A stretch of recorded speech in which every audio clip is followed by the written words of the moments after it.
My family and I bought a lakefront property a few years ago. It's a beautiful secluded spot with a private man-made lake. The property is split into just a few large lots, and we own the one with the only boat launch and a locked gate. Our deed explicitly gives us control over this access point. We also have a small dock for fishing. The rule among the few families here has always been simple. Owners and their direct family are welcome to use the lake. If you want to bring guests, you just need to give the other owners a quick heads up. It's a courtesy system that has worked perfectly for years. We all appreciate the peace and quiet. Last year, the lot next to ours was sold. The new neighbor, let's call her Karen, seemed nice enough at first. We introduced ourselves, explained the guest rule, and she nodded along, saying she understood completely. For the first few months, everything was fine. She and her husband would fish occasionally, and we'd wave from our porch. But then, summer hit, and things started to change. It began with a small graduation party. Karen called and asked if she could have a few family members over to fish. We said of course, no problem at all. But when the day came, it wasn't just a few family members. It was a massive group, at least 30 people. Cars were parked all over the shared access road, blocking it completely. They had brought multiple large coolers, giant inflatable rafts, and were blasting music so loud our windows were vibrating. They left behind a huge mess of empty cans, food wrappers, and even fishing line tangled in the bushes. We were annoyed, but we decided to give her the benefit of the doubt. Maybe she just got carried away. My husband had a polite chat with her husband a few days later, gently reminding him about the scale of things and the mess. He was super apologetic and promised it wouldn't happen again. We thought that was the end of it. We were wrong. A few weeks later, on a Saturday morning, I was enjoying my coffee on the deck when I saw a line of cars pulling up to our gate. I didn't recognize any of them. I walked down to see what was going on. A man rolled down his window and said, "We're here for the fishing tournament."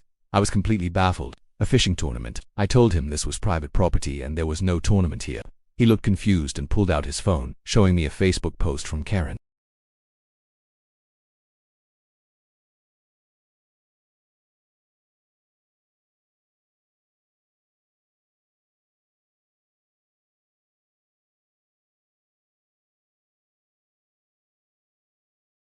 Most people were understanding and left, though a few grumbled about driving all the way out.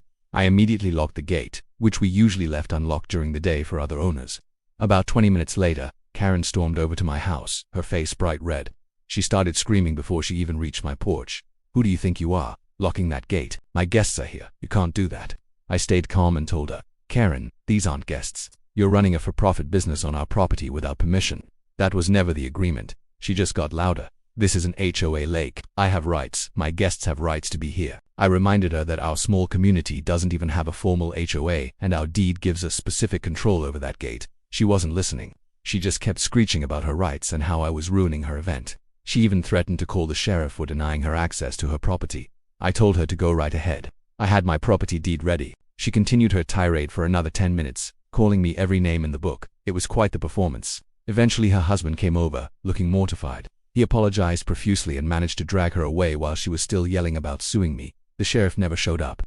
I guess she realized she had no legal leg to stand on. After that incident, the other two property owners got involved. We held a meeting without Karen. We all agreed that her behavior was unacceptable. We drafted a formal document reiterating the rules in crystal clear language. No unapproved guests, no commercial activities, and absolutely no large parties. We all signed it and then presented it to Karen and her husband.